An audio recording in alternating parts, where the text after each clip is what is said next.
Hello everyone. At the beginning of this, I just want to show a video I sent to someone earlier, just kind of showing some things about using knife project and on box cutter pieces. So right here, I just cut a plane and delete all the faces, leaving only the edges, and then we'll use knife project with the cut through option here. I'm using a control middle mouse button to make it bigger over there. And so now I have this kind of quadified surface where I just kind of forced an edge flow. Sorry to just be jumping into this at the beginning of the video without a proper introduction. So from here, we'll add a cooooress. Anytime I press X, it'll perfectly make it sit at the end of X, Y, or Z. So I mean, one of the big things I do with arrays is I set an array to 1, which lays objects on each other. From here, I selected it and a curve and used Control P and curve deform, where now there's a curve deforming this. With the curve deforming it, it's under absolute control. So I could take this and press Control T to tilt the curve if I want to.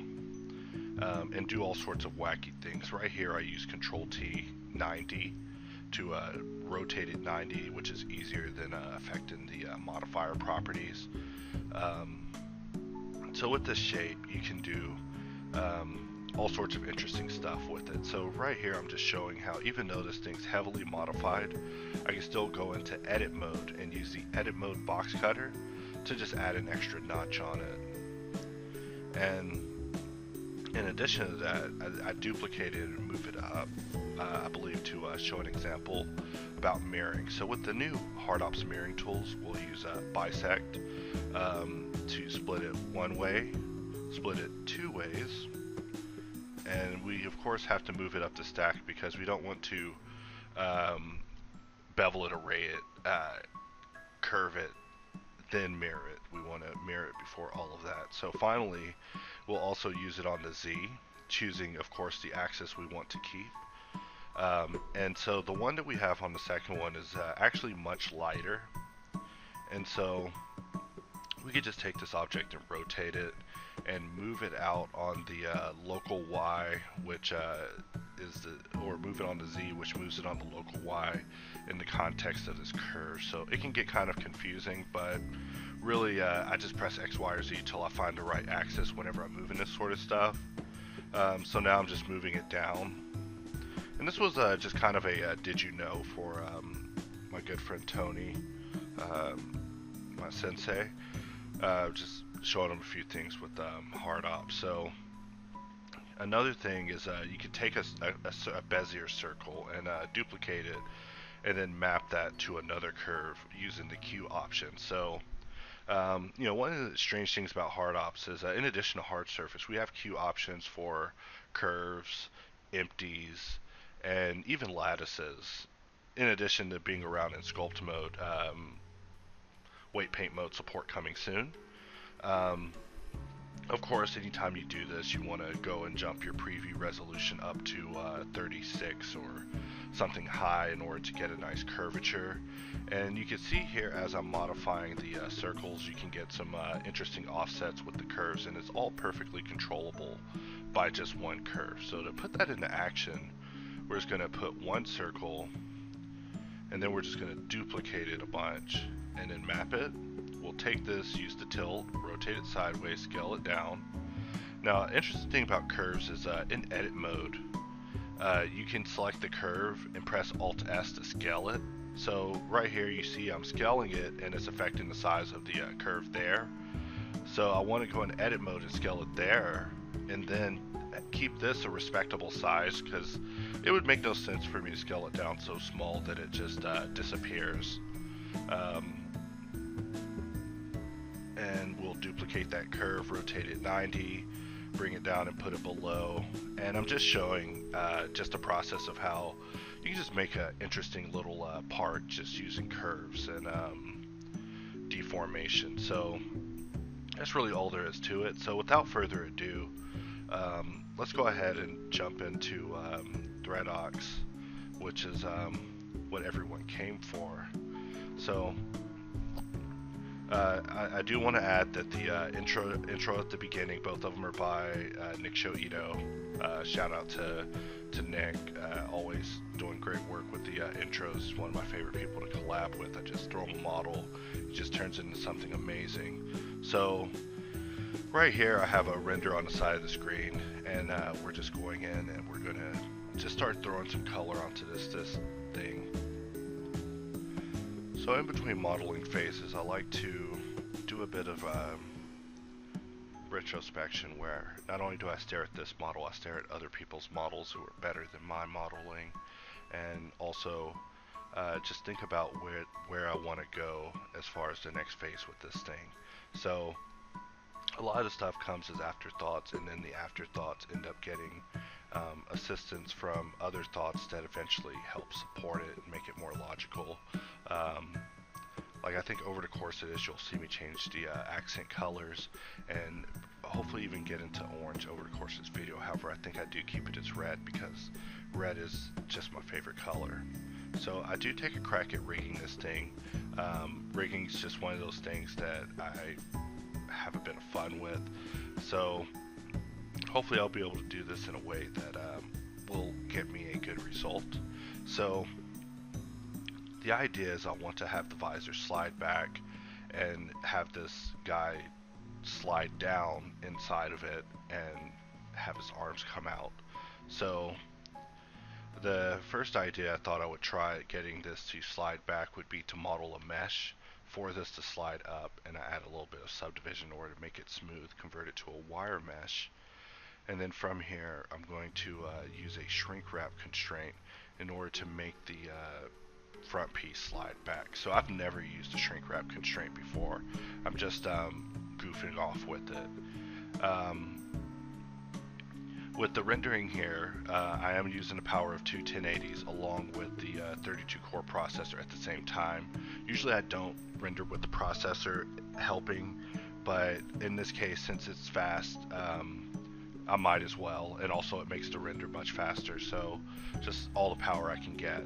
But also, usually I don't work in full screen, and so over the course of this I've been doing a lot of full screen and really impressed with the rendering that I'm getting with it. I used to back off from it because it would just be a little bit slow, and just by having a smaller viewport I would get a pretty good result. I mean, my monitor is pretty big nowadays, so I can see the screen pretty good even if Blender is a fourth of the screen.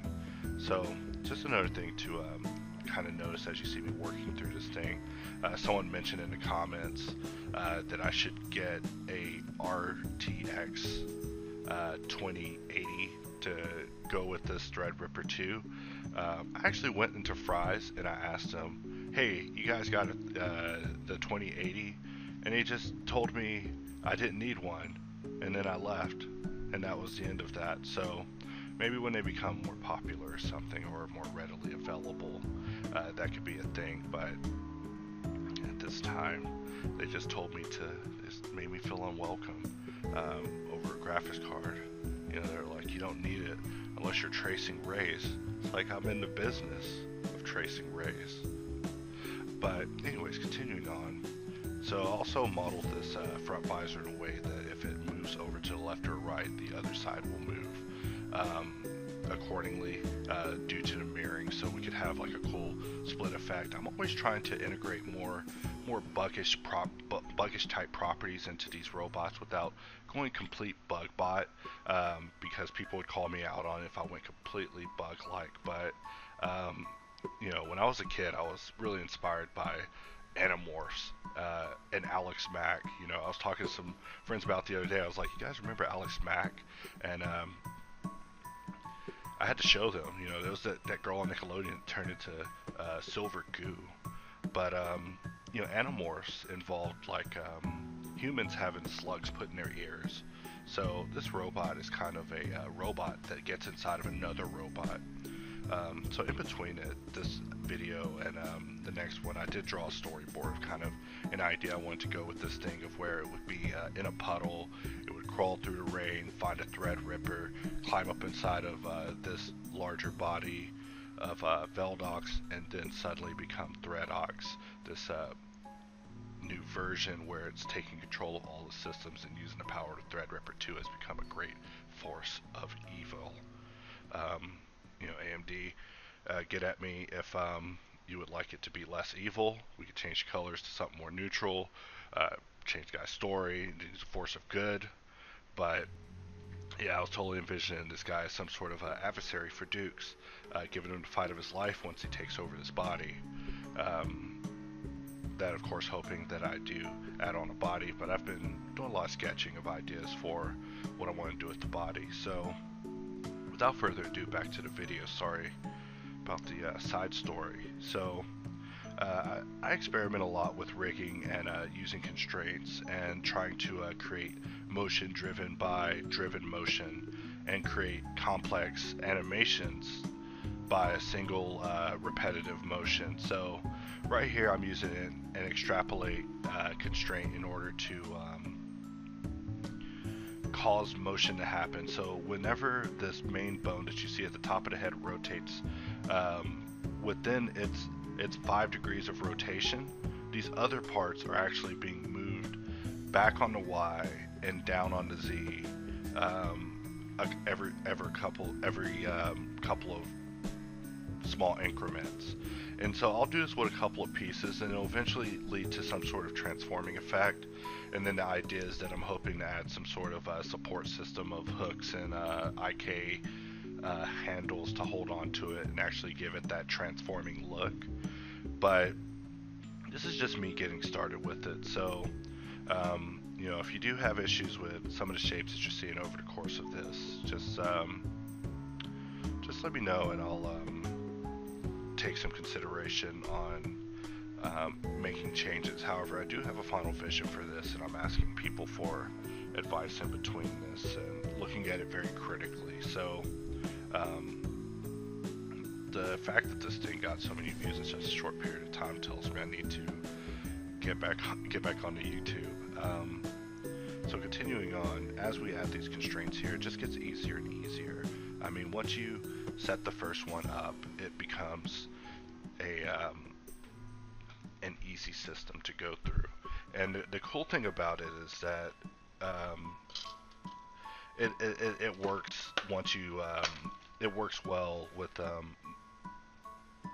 local and world transformation. So if you're dealing with rotation, right, like in this case, this model has a very simple bone system. It's 3 bones. I call this the 3 bone system. I use it for busts and simple heads. I'm actually quite against the idea of making just heads, so I always try to extend and at least do a torso. Don't mind me, in the background I'm also making coffee. Instead of having a Red Bull, I'm trying to quit the Red Bull. It makes me shake at night. But you know what? So does the Threadripper 2, guys. So as we're getting these things to slide out of the way, it's going to start looking a little bit cooler. But having all these things intersect and pop up would look great, but having them clip through each other would not look so great. So a lot of the tweaking here is just ensuring that things don't clip each other while we're looking at this over and over. But I'm hoping that you guys are more impressed with the result by the end of this particular video, since I actually shared some of the images of the result from this a little early, which I probably shouldn't have, since I do want the final result of this to be a bit of a surprise, and also hopefully impress even the people who's been following my channel a while. So even though we're setting this up with all this motion and going through the process, a lot of these pieces are going to still go through a bit of refinement and with more changes, because I really haven't gotten in there with the hard ops yet and just cut things to a level that I would be pleased with. Also, decal machine. If you watched any of the Hard Ops 9 content, I'm a big fan of decal machine in addition to Group Pro, and so those are 2 tools that I'm hopefully going to be using over the course of this. However, since for this guy, I want to use him for a intro in the future, and I'm collaborating with someone using Cinema 4D. Decal Machine wouldn't necessarily be the best choice unless I felt like exporting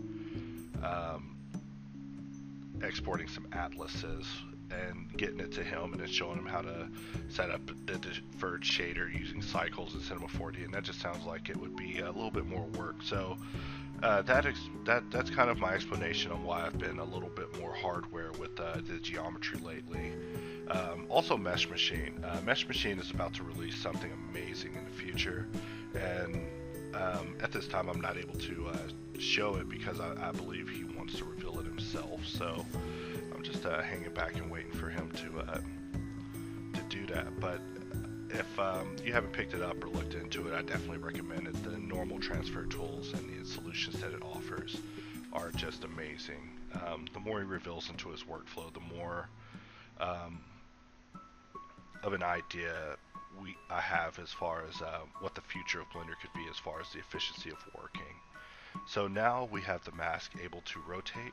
However, we've kind of outgrown our initial robotic hands. So I will either begin dealing with that right here, or I'm going to continue tweaking it. For this one, I actually waited a moment before I started doing the narration for it. Just taking a moment to kind of reflect and think about what direction I want to go with this thing, and also how I want this thing to expand. I mean, in this video I do show a bit of expansion. However, I don't think I expanded it as much as I want to. So I may come back in the future and actually have this thing open up, kind of like those vampires on Blade 2. You know, they opened up like so grotesque, and a lot of my inspiration for this stuff comes from like horror movies and stuff like that I see. Unfortunately, I'm cursed with looking at things and imagining, what if that nun was a robot? But continuing on, right here I take it empty and I place it at this area, and I was going to actually put some extrapolated animation on this thing to have it pan out, rotate out, but it turned out that would not have been the best choice. So I continue on with another idea here. However, I do want to have some sort of iconic kind of glow going. I mean, whenever it comes to helmets, I'm often thinking about Halo. I'm always thinking about Halo, and Spartan Lock. You know, Spartan Lock had some of the best armor. But right here, I'm just rotating things, kind of thinking about how it kind of feels like a xenomorph at that point. Maybe it should just stay, lest we lose the feeling. But we'll definitely need to open up more in order for the robot inside the face to be able to enter. So over the time that I've been using 2.5 to 2.79 in cycles, cycles has been a bit of a game changer. When I first started this thing, I used to watch single cycles stack up, be it 1 cycle, 2 cycle, 3 cycle. That used to literally be my life. And now in 2018, it's insane. I mean, it's been insane for a couple of years now, but now it is very insane. I mean, as far as render times, and the lean towards real-time path tracing, the future's looking good. You know, my robot opera will definitely be a reality. I mean, at this rate, I will be able to act it out in a motion suit and watch the rendered result on the screen and play it back with audio into VSE, you know, if my dreams come true. But now we're getting serious. So once we start dropping materials on here, that's when things start looking really real. Or at least I start to really have a feel for this particular character. and it really gives me an idea on where I'm going forward with adjustments to the shapes and the final result that I want here, and level of detail and the frequency. I mean, normally it's probably a better idea for me to work on this entire guy in stages, but sometimes having a good bust just kind of gives me a motivation or to continue a character and actually give it a name. If you look at my art station, I have a lot of robots that are just called H and 5, and these robots are just robots that, in my opinion, aren't people, because they just don't have characters imbued in them yet. So over the course of this, I'm hoping to be able to imbue this with a character that I can relate to. You know, not as a crazy person, but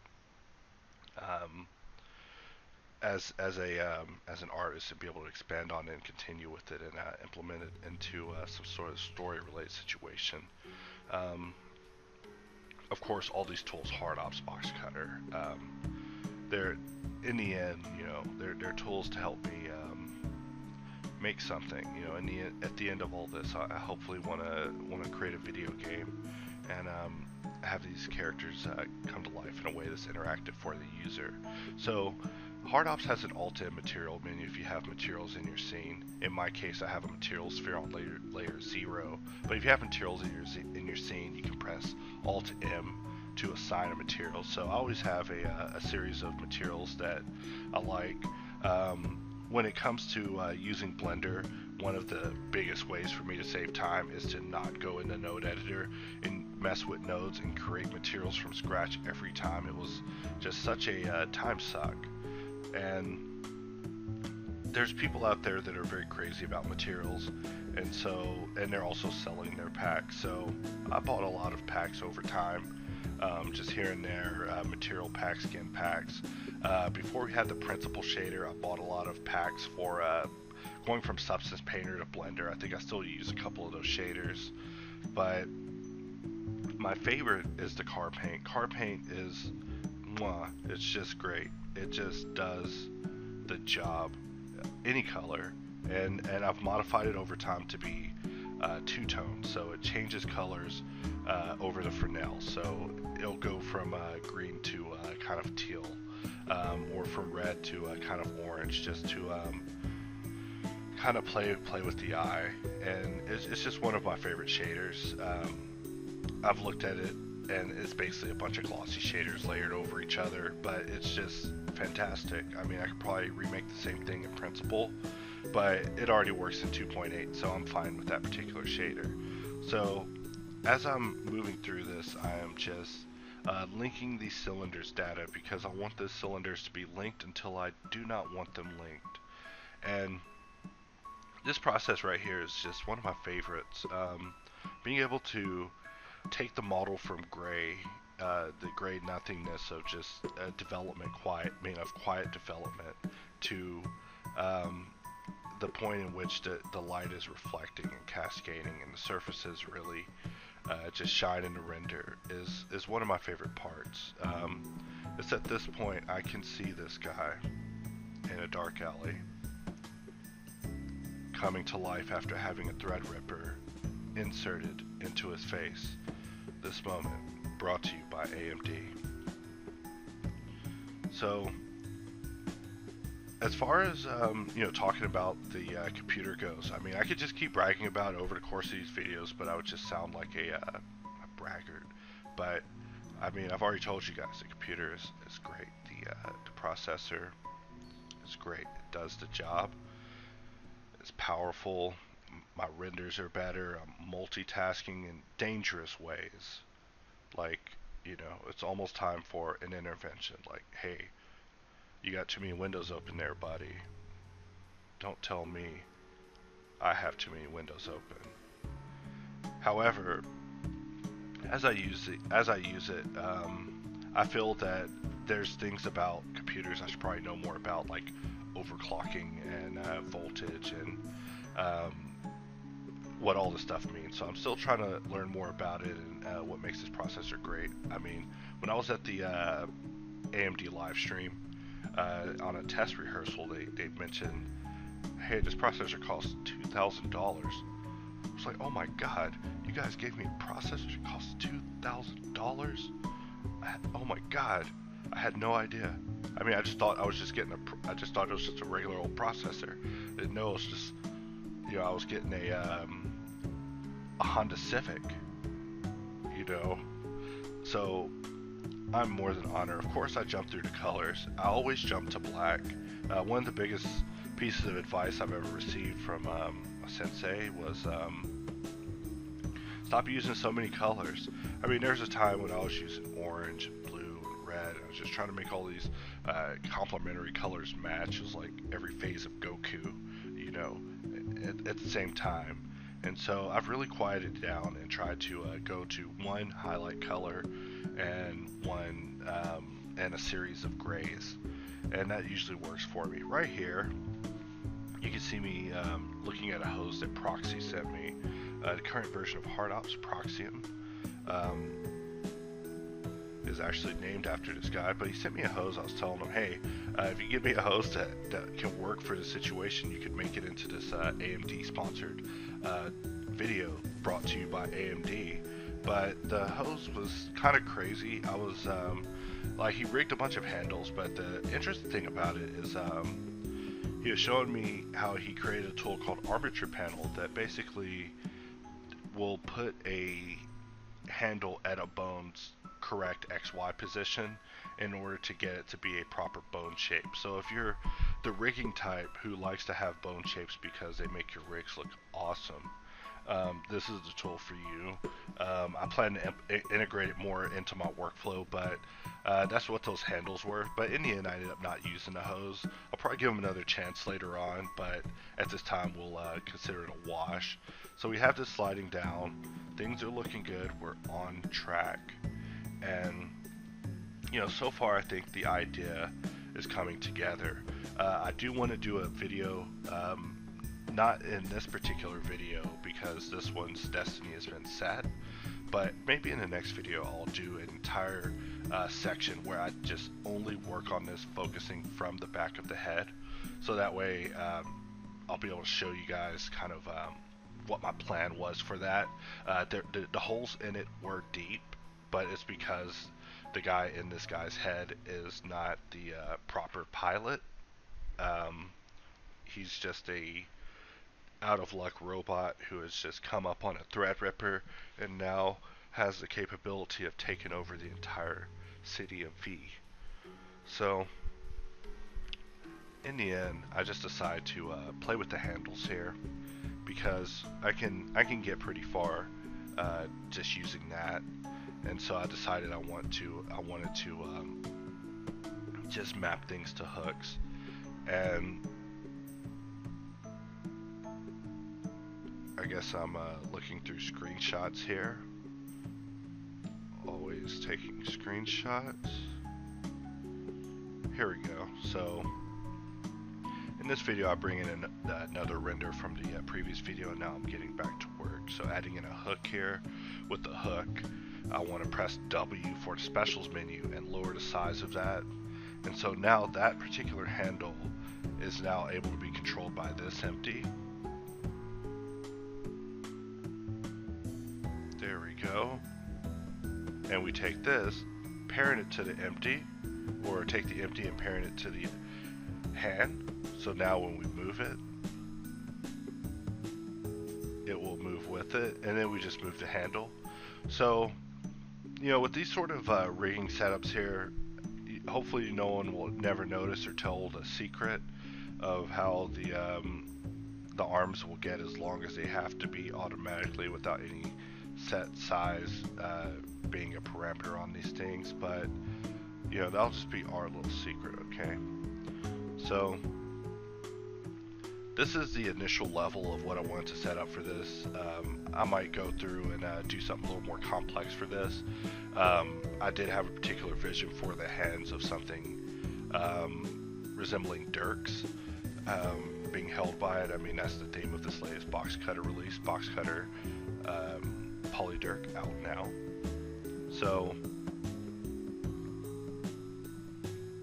getting this thing to get into place was a little tedious. I mean, when you have this many pieces in your scene, it can get a little bit irritating in order to work with. So, I mean, layering and hiding and all that stuff, all the tools that you have for controlling your scene are recommended to have at your disposal and utilize to efficiently keep your scene controllable. Right here, I'm just working in normal, but I mean, whenever I want to simplify things, I'll press Alt V and go into minimal mode and just change the viewport to something actually a little bit quieter, so that way I can get some work done, at least on the modeling front, without all this distraction of all these support parts and their wireframes. Over the course of using Blender, I've always been haunted by hourglasses, just coming up for random things, just do a series of operations, do one particular operation too many, and there's just things get heavy, things just get slow. I must admit that nowadays in my life, I see hourglasses significantly less than I used to. You know, probably over the course of this video, I mean, I'm pretty sure everything has been going fluidly, not only because it's in a time-lapse state, but also because of this particular system that I'm using. I've never heard of Maingear before I got this computer, but you know, I wake up every day and I come out here and I wipe down the glass. You know, this computer finally received its seal of approval when I put 3 Blender stickers on it and a statue of Sonic the Hedgehog on top. So now this computer is perfect. You know, my favorite thing with computers is just covering them with stickers over the course of owning a computer. But enough about that, back to the rigging here. So here we see the arm able to come out just kind of on cue. So we're just setting up this quick little animation. If we wanted, we could set this up to be on a bone, where we move the bone and this helmet opens up and the arms pop out and all of that happens, which would be pretty cool. But I do want to play with the idea a little bit. I mean, I spent a bit of time looking at it from the side in an expanded state and realized I kind of want it to have that blade feeling where, you know, I don't want to make the sound effect on camera because I'll sound crazy to you guys on video, but you know, the sound of those vampires in the Blade Trinity movies. So moving the empty ever so often in order to get the arm to just kind of come out organically. It's an art here of having things not penetrate each other, especially the Threadripper. Someone left a note in a previous image that I should make the processor bigger, so I'll probably be going back and doing that. Also, maybe rethinking some of the shapes in there in order to get it to see properly and have a proper connection. I forgot about my coffee I got earlier. I didn't even take a sip yet. Alright, so just watching this thing come together.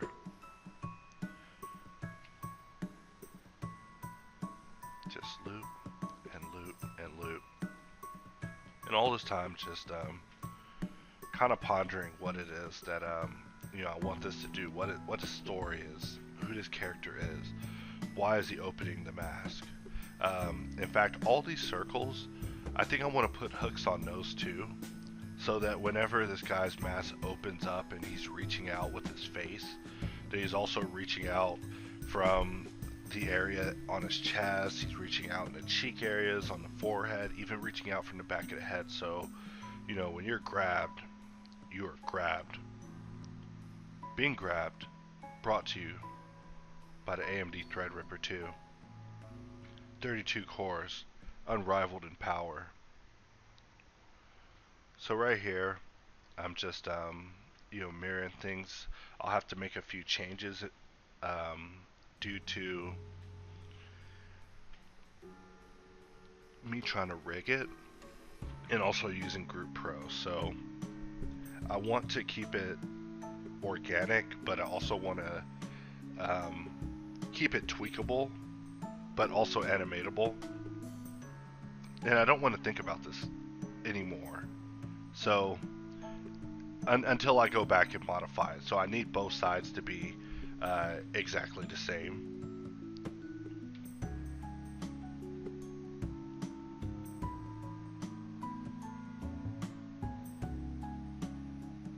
Now, whenever it does come to Blender, I must also admit that you know, I'm not the best animator.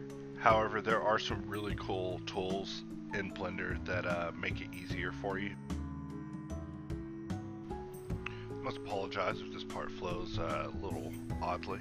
I lost a little bit of audio and had to double back and do some re-recording and resyncing, so sorry about that.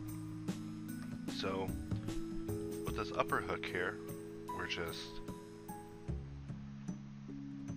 creating one that's going to reach out and really just grab this person in the forehead. Just, yeah. However, I don't want it to come out so far. It'd actually be nicer if I could bring that in and have it kind of hook around so it's a little more welcoming. But by the time that this video was over, I was actually quite pleased with the way that Threadox was coming out as an idea. I mean, with a little more tweaking, we could definitely make this thing work. And like I said, I want to spend a little bit of time on the back of the head, just really making the back of the head pristine. So I may be doing that in a subsequent video, but for now, let's focus on just getting these hooks into position. So I must admit that the result that I had for these, as far as their transitions and speed, I wasn't entirely pleased with. However, I just wanted something just real quick I could have just to show you viewers in the meantime until I fully sorted out the workflow I'd be going for it. In fact, looking at it, I almost realized I've made a sort of mecha Medusa of sorts, which is also kind of a cool idea. I mean, Medusa was a cool villain. So with that little snap around, it's actually all right. However, the important thing is I definitely don't want it to have any penetrations or pop-throughs before it comes out. So if you look at the very beginning, you can see a little bit of a penetration on the side, but I'm just rotating it in order to keep it right. And then we have it come out and we send it back in by going backwards on the timeline. So this video is a little bit shorter than the previous one. The previous one was kind of a Threadox Session 1 extravaganza, but talking for two and a half hours is kind of crazy, unless I'm trying to you know, make Congress hold up. So I'll try to filibuster a little less in these other videos, but I'm also trying to throw in some tips in there for any of you guys that are paying attention for that. But if you're just a Ryzen user and you're watching this for tips, download Ryzen Master and use that thing with the Precision Boost Overdrive so you can utilize the most out of your Infinity fabric, brought to you by AMD. Just kidding, I just want to throw a bunch of words in there, throw another AMD zinger, you know, maybe that's my new knack. I could be a AMD sales rep, you know, rep the D. Actually, I won't say that anymore. So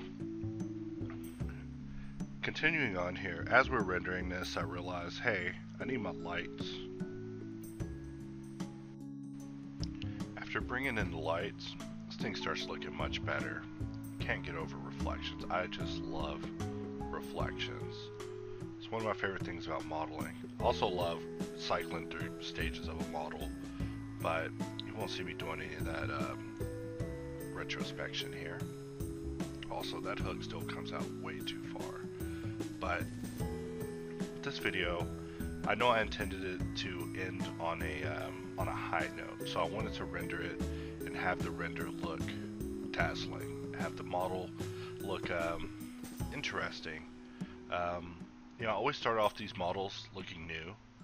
When it comes to wear and tear, it's just something I would prefer to handle in Substance Painter. So normally in Blender I keep them new, but as they make it over to other software, that's when they get more damaged. So with that, thank you all, of course, for watching this video. This moment brought to you by AMD.